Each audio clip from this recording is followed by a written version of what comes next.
Welcome to Underdog Hoops, presented by great coaches in our basketball community. From the Underdog Hoops studio in Rancho Cucamonga, California, here is your host, Sam Farrar.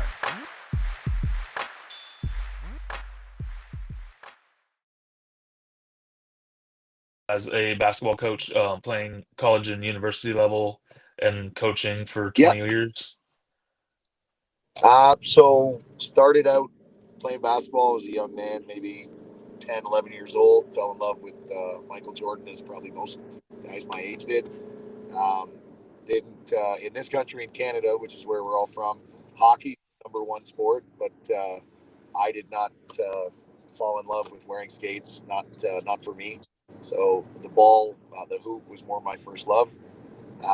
Parlayed that into playing high school, then on AAU. At that time, it was called OB, Ontario Basketball. Then ended up playing in college for 3-4 years. And after I left college, much like probably most college players, played a lot of men's league and semi-competitive pro leagues with guys. Kind of parlayed that, okay, I'm getting older.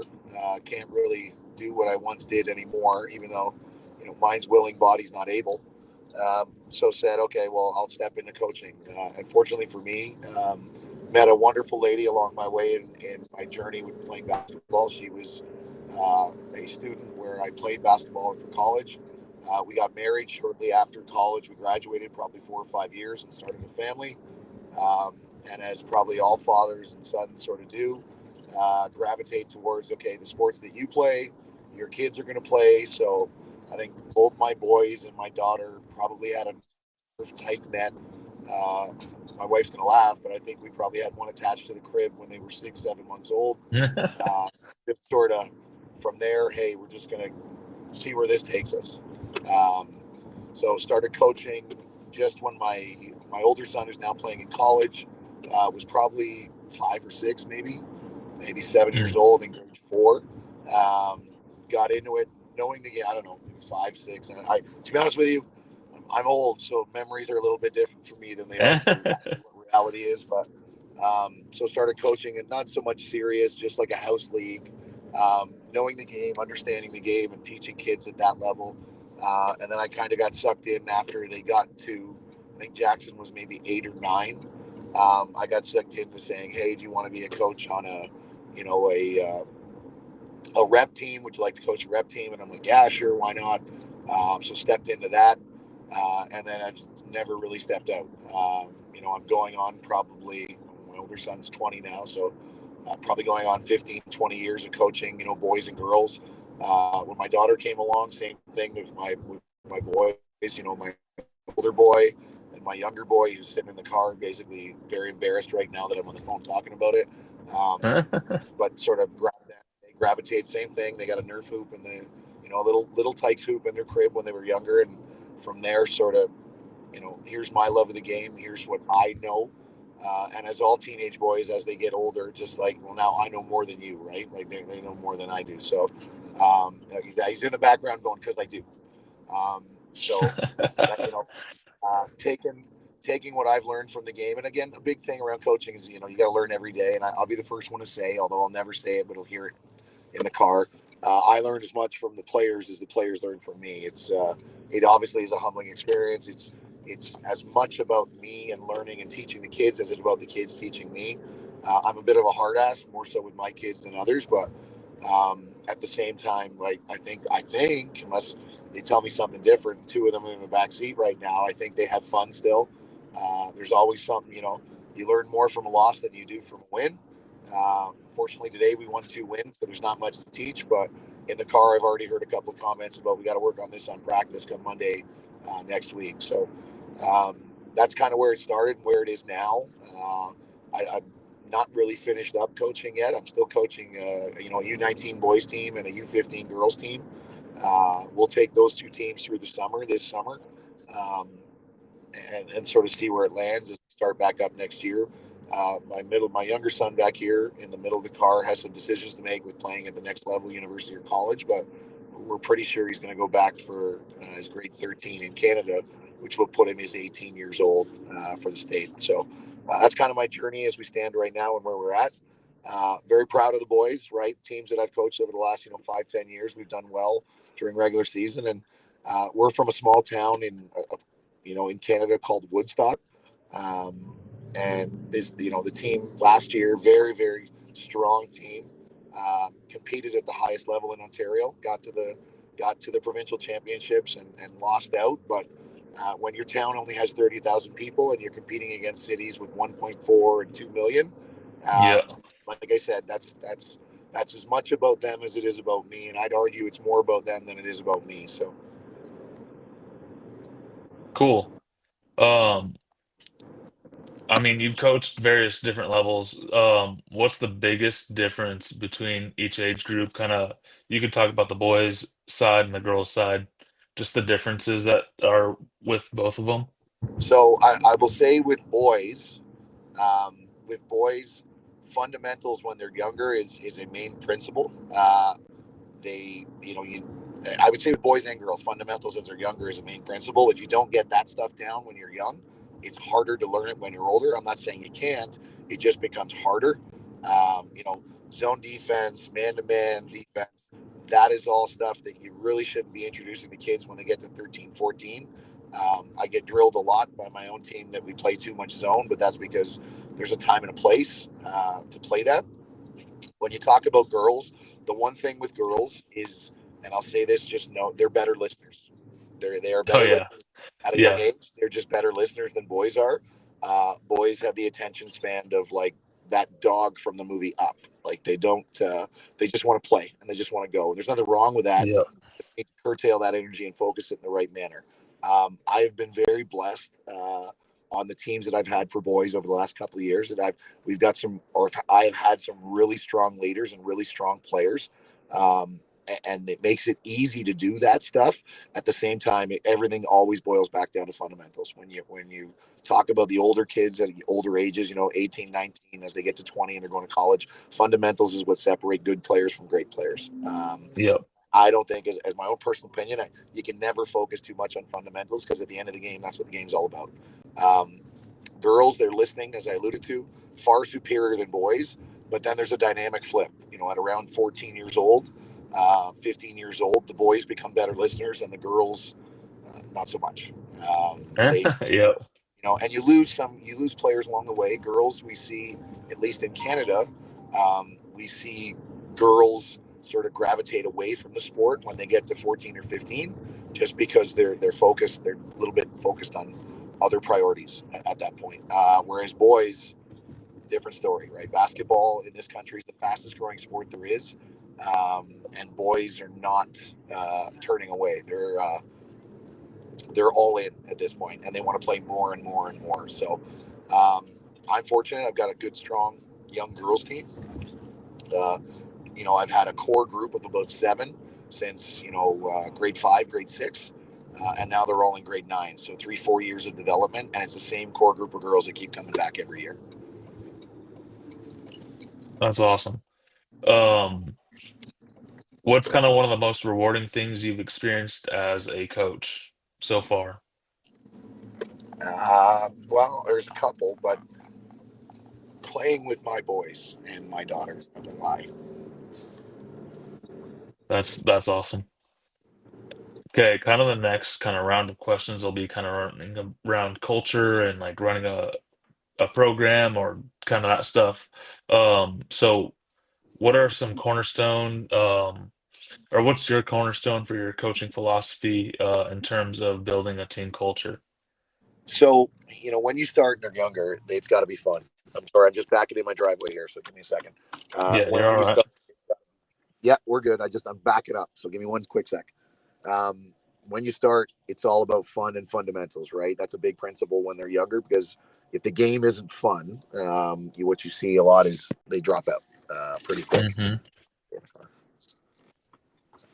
Um, you know, that's big for me when you're a younger age. Um, as they get older, um, you know, I'm I'm a little bit different. I know a lot of coaches focused on defense and defensive philosophies. Um, I defense and defensive philosophies depend a lot on the talent of player that you have, the athleticism of the team that you've got. what you've got to work with. And I don't think, given that we're from a small town and there's only so much of that to go around, it's great, but I don't have a Kevin Durant, and I don't have a Shaquille O'Neal. Yeah. Those guys are tough to come by, and they don't grow on trees, especially here in this country. So Yeah. the things that as we get older, and you do get some good kids, and I've got some. Fortunately, I've put a couple, between 5 and 10 kids over the last 3-4 years into university, into college to play at the next level. Because you've got a couple that always stand out, and when you're a smaller town, you have to use a different principle to compete. And one of the principles I have with is pace. Right, we play every time we step on the floor. You might not be the most skilled, but you can you can outrun, and you can outwork other teams. And sometimes, hard work beats talent when talent doesn't work hard. And you can really live and sort of adopt that philosophy, regardless of if you're a small town coach or a large town coach. You can really adopt, hey, look, if I'm willing to push the pace and I can get up 65 shots in a game, all I got to do is hit 40% of those shots, and I'm in the 75, 80 point per game range. I play okay defense, and I'm going to be in most games. And when you live by that philosophy, you're going to win more games. It doesn't mean you're better or more talented than other teams. That's not the case. But it does mean that there's more opportunity. And when you're playing that style of game, I liken it back to when the Lakers ran back in the 79, 80 series, when you had Coach Kubchak, and then he went over to Loyola, and they played that just fast, go, run game. And the object is to get 100 shots up in a game. And you don't have to be good to get 100 shots a game. They can be bad shots. But if you're hitting 30, 40% of those shots, you're going to get 80 points, 85, 70 points a game. And you don't have to play great defense. That number, the points per game number, will get you in the game. I say all the time to kids that don't, like, my son argues with me about defense, and I say all the time, Will, I've never seen a basketball game end 2-0 because of big, great defense. Like, you can play great defense, don't get me wrong, but that's not what wins games. I know coaches philosophize a lot about defense, but really now the game, and you've seen it sort of converse from where it was in the late 80s with the Pistons, now to the 90s with Jordan and that group, now to the 2000s with Kobe and Shaq, to now with the Golden State and where we are now. It's about pace and shots, and the three has really changed the nature of the game. Like, coaches are using analytics now, even at my level, at the amateur level, to be like, oh, if I put up 25, 30 threes a game and I hit 15 of them, I'm going to get 60 points out of the deal. So, like, it's all about that analytic and that pace. And I'm a big proponent of that. I don't have to be the most skilled to step on the floor. I've just got to outwork you and outscore you. And if I'm playing with pace, and a lot of the training that we do here, like I do with the kids in town here, is all about running. And you're not running without purpose. You're running with purpose. You're running the spots on the floor to get open looks. You're running with purpose to fill and create a gap in the rotation where a guy can cut through and make that layup or make that extra pass. I mean, we played today with 9 kids. 2 of the kids really not great basketball players, but in one game we were at 83, and the other game we were at 78, and we both won both games by 15 and 17. And not that we're a better team. I got a couple of really good players on my team, but you got to stay pace with us. And the girls, I've got on my girls team that I coach, the U15 team, I've got 3 girls. They are track stars. They're not basketball players. They can dribble and they can shoot a little bit, but they can run, and they will full court press you the whole game, and they don't get tired.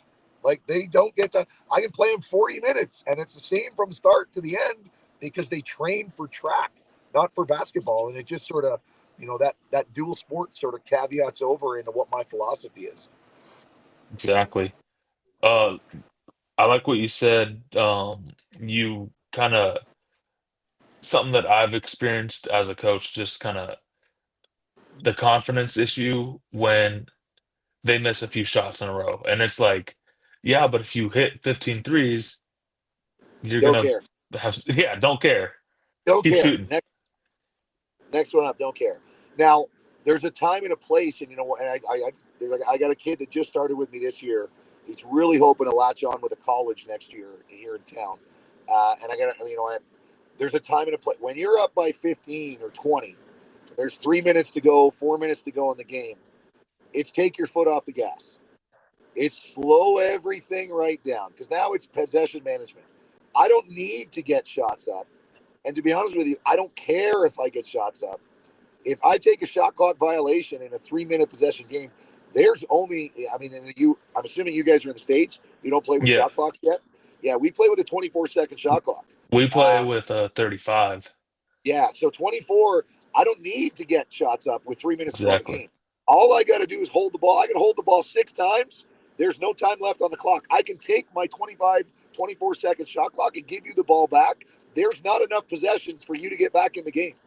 So you got to, teach. And one of the things I say today, and I've said a bunch of times, when you get under the 4-minute mark, basketball is as much about mental toughness and mental fortitude and understanding the game and where you're at in the game as it is about how skilled you are. Like, you don't need, when you're up by 10, 12, and there's 3 minutes to go, you don't need to run. You don't walk the ball up the floor, run your stuff, get down to 7 or 8, do whatever you want. I don't care. Dribble the ball out. You don't need to run, because time and possession is what matters at that point, not scoring. Yep. One of the things that like I'll find is, hey, if we slow a team down that's fast paced, then we might kill their momentum. That's kind of why it's like you got to be able to run your sets, and you also got to be able to go fast. Yeah, change your pace, right? Change your pace, switch It's it up. Like, and that's, we talked about, you mentioned earlier what some of your defenses. My son hates playing zone. Can't stand it. Hates it. He does not, like, he's, Dad, you're not helping guys to play at the next level. They'll never play zone at the next level. You got to teach them how to play man to man. And he's right. He's absolutely, if you want to play college or university, you better be able to guard the ball. Like, you better be able to guard the ball. And he's absolutely right. But there's a time and a place just to give a team a different look, to have them, oh shit, they're playing a 1-3-1. Oh shit, it's a 3-2. Oh shit, it's a 2-3. Like, just a different look, something else that makes them have to think. Take 4 more seconds, 5 more seconds off the shot clock. 24 seconds isn't a lot of time. And No, it's if you not. got to think about it, a lot longer, then, that's time that's on my side now, not on yours. Yeah. So a successful program, how do you structure your season to be as successful as you can in that So season? our club, Oxford Attack in Woodstock, Ontario, Canada, there's a couple of rules that we live by. One is we do not interfere with high school season. High school season is paramount, for players' development. Now, much like in the States, a lot of kids now have gone prep, or they go to prep school. My son, both of my sons, have played prep in years past. Um, we can get into that conversation later, no problem. But we don't interfere with high school season. So what I do, we start in September, we finish in June, and then June 15th, basically 2 weeks off. June 15th, we start up our summer program for boys and girls, and we go from there. From September until about March, it's, you're in the gym 1 day a week, maybe 2, a lot of conditioning, a lot of stuff around repetition and skill development, mostly conditioning, though, I won't lie, which helps you for your high school season. Yep. It's not mandatory because, you don't want to put the strains of a student athlete. And I use the term student athlete first. You've got school to work on. You ain't going anywhere if you can't graduate high school. So you Exactly. could be Michael Jordan. If you can't spell Michael Jordan, you're not going into any college or university. So big focus on academics. We'll schedule a couple of games, I think, this year before this. Today is our first game of the season. So before, I think we played 12 games, exhibition games, before our first game of the season. And they're sprinkled in over 5-6 months. So no rigorous thing. If the boys have a high school game or a high school tournament that weekend, we're not playing, right? We'll do 1 day a week if the boys got a high school game through the week. If they don't, we'll do 2 days a week. Kids don't have to come to the gym to do the gym. They can come and bring homework and then finish their homework and get up some free throws. Like, gym's open from 6 o'clock until 10 o'clock, and then I shut it down and we all go home. So, you know, the season starts rather early. We get an understanding of what is expected for the graduating seniors, and I've got four kids all looking to play university or college ball at the next level. So we push them as hard as we can. We get as much out of them. At the same time, we're always talking to them about working on this, working on this, working on this. And I'm a big proponent. I never had, coaches that brought me and said, this is the drill or did this. A lot of that work, and when you really talk about players' development, a lot of that work is stuff you got to do on your own. Like, you got to put in the work on your own. Like, I'm in the gym and I'll help you and tell you what you got to work on. But the reality is, if you really want to be that player and play at the next level, it's not happening in the gym with an hour and a half twice a week. It's happening in the park. It's happening on your net at home. It's happening, at the pickup runs in the park. It's happening, the conditioning and the work. That's on your own stuff. That's not stuff I don't need. And, the one thing I say to all players, and I had a big conversation with two kids today, I can't teach you effort. I can't teach you effort. That's not a skill that I can develop. I can try to motivate you. I can give you encouraging Rudy Rudiger speeches, but I can't teach you effort. That's either you're a dog and you're in the fight and you want the bone more than the other dog, or you're not. And, for kids that want to play at the next level, I don't care if you're Joico, D1, University of Toronto here, Lambton College, which is where my older son goes, right? The hungry dog gets the bone. Like, and if you're not going to do the work, there's other kids that are going to do the work instead of you. And coaches are going to look at them before they look at you. You can be the most talented player in the world, but when you're a freshman coming in, everybody's talented. It's what do you separate yourself? And for a lot of kids, when they get to that stage, you got to have that dog in you. You got to have that work ethic. You got to have, I'm gonna be the guy that dives on the floor for the loose ball. I'm gonna be the guy that boxes out 3-4 people. I'm gonna be the guy that sets that screen that frees the shooter, because those are effort plays. Those aren't talent or skill. And it's tough because for a lot of kids, they're the best high school player on their team. Then they get a rude awakening when they play for a really strong club or a really strong AAU team. Where do you find the niche? What can you do to get?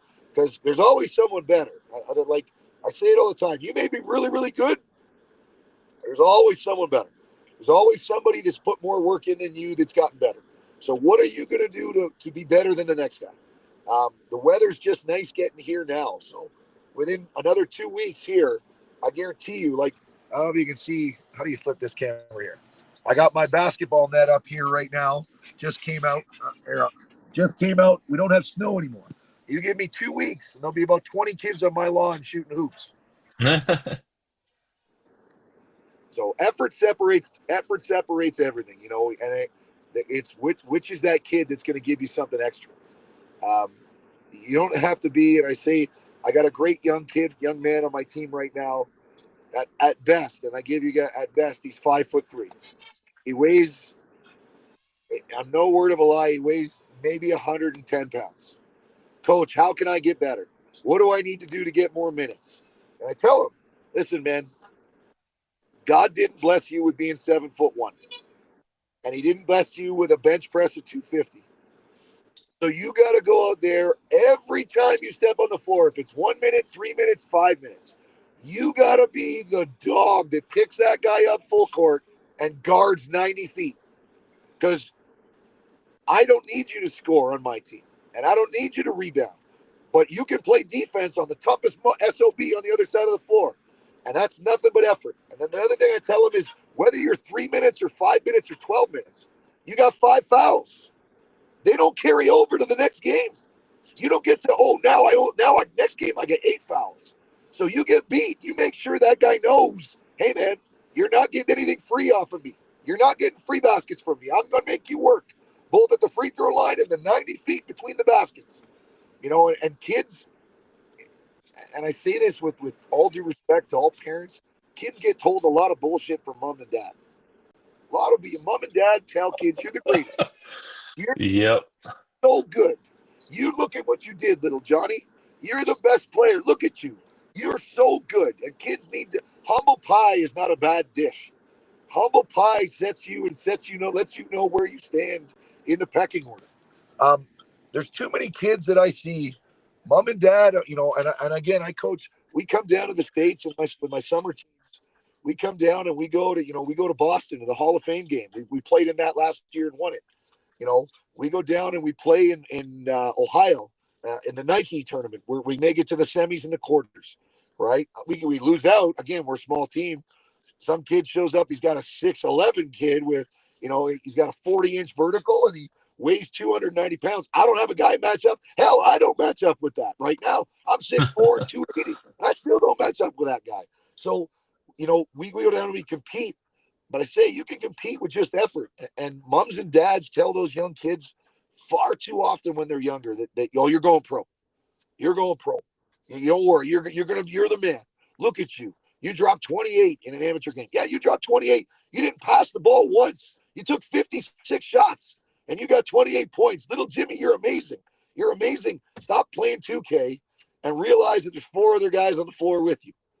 You got to be a cohesive unit to make plays, And I say this, my goal as a coach is not, first off, is to instill the values that I have as a coach in young men and young women, right? Work hard, come to work every day, get up, do the little things the right way. Tie your shoes, put your shoes on. In today's world, it's tough because some of the stuff you say as an elder person like myself, I still say yes, sir, no, sir, yes, ma'am, no, ma'am, right? Now, with all this, that's a he or a she or a they or whatever. That's how I was raised. I wasn't raised when an older gentleman says, "Hey, yes, sir, I'm glad, no problem, sir. Let me get the door for you, sir. Here you Yep. go, man. Let me help you to your car." Now that may be offensive to some people. That's just the way I was raised, and I tend not to. I tried to instill those same values into the young men and women that I coach. That being said, when you go to work and whether or not you're playing basketball, whether or not you're flipping hamburgers at McDonald's, your job, whatever it may be, if you're a car salesman, if you're a doctor, you're a dentist, the expectation is you show up on time. And I have a rule. If you're 5 minutes early, you're 10 minutes late, right? If practice starts at 9 o'clock, if you're 5 minutes early, you're already 10 minutes late. At 9 o'clock, if you're putting your shoes and shit on, that's too early. My daughter's, what's wrong, honey? I'm looking for my keys. I don't have your keys, honey. So, again, those. I've got a phone. Hi. Hi. Kids. So those philosophies around the teachings of that's beyond basketball. That's bigger than basketball. That's when you go to work. I go to work every morning 4:30. I come home at 5:30, 6 o'clock at night. As soon as I get home, I grab a quick bite to eat, and then I'm off to the gym. Right, and instilling those values in young people. My wife's gonna leave, so my car's gonna turn off here. Oh, never mind. I'll just turn the car off. She's getting out and go inside the house. So instilling those values in young people is tough because I don't think. Are you going in? It's not. You go ahead and look. I don't think enough people are truthful with our young people. I think I think far too often than not they tell them what they want to hear versus what they need to hear, and that's not. It's not a shot at parents. I was myself raised by a single mother. Didn't have a dad that was around. Raised by my single mom and my grandparents. Didn't have a dad around, but my mom got up. My grandparents worked the farm. Got up every day, 4 o'clock, out there pitching hay with the cows. My mom worked as an engineer at a beer factory in Molson Coors, Canada. So those values around hard work took me, like I said, it's one of the. When I played in college, I was a nasty bastard. Won't lie. I was that Charles Barkley guy. Like I'm going to set a screen on you. You're going to feel it. I'm going to hit you. But at the end of the game, and there's a couple of teams that, hey man, you're one of the hardest players of all time I've ever played against. Let's go grab a beer after the game. I'm 19, 21 years old in Canada. It's legal age. teammate that I just got, or team that I just gotten, all out fisticuffs with, like fighting tooth and nail to get a win. We're having beer and chicken wings and talking about the NBA. And so that hard work and that dedication between, players growing up, it's lost in this generation. Everything is granted, is given in this generation, right? I see a lot of the rankings for young players coming out, and I don't get me wrong. They're players that are coming like Cooper Flag and Ace Bailey and these kids. They are absolutely they're amazing, like truly amazing. But I'm a big proponent. And yes, you're going to the NBA, and yes, you're going to be a pro, and you're making millions of dollars. But the reality is around players, there's only one or two of those kids. There's only a couple of those kids. So my focus is instilling core values that I believe in young people, and then trying to help the young people that want to play at the next level get to the next level, and be able to participate and contribute. Now, for some kids, it's just getting on a team. I made it to a college team. I'm not good enough, but I'm an AP. I'm a practice player. I'm going to be a practice player for my whole career. But I set out for a goal for myself to be on a team, and I'm on a team. I'm part of a team. I may play 5 minutes in my whole career, but I set out to accomplish my goal, and that was play on a college team or university team. I did that, and that's enough, because that's kind of what it's all about, right? Like that's kind of what not every kid is going to turn pro. Not every kid is going to be, the superstar or the amazing player. Sometimes just getting there and getting to a college team is enough. It's what you take away when you leave our program, or our, the values instilled or help to instill from us, as much as we instill them. My hope is that your parents instill them as well, and they believe the same thing. And you can take those things, carry on. They're life lessons. They don't just because you're done playing college basketball or high school basketball, those lessons stay with you forever. They don't leave you as soon as you leave, right? So, working to get something, that's kind of what it's all about, right? And that's what you're hoping in young people moving forward. Because again, far too often than not, there's silver spoons in everybody's mouth, and they're told from day one, "You're so good, you're going to be that guy," and you're really not. So education for me in our household, all three of my kids, big push for all of them to play at university and college at the next level, because that's what I did.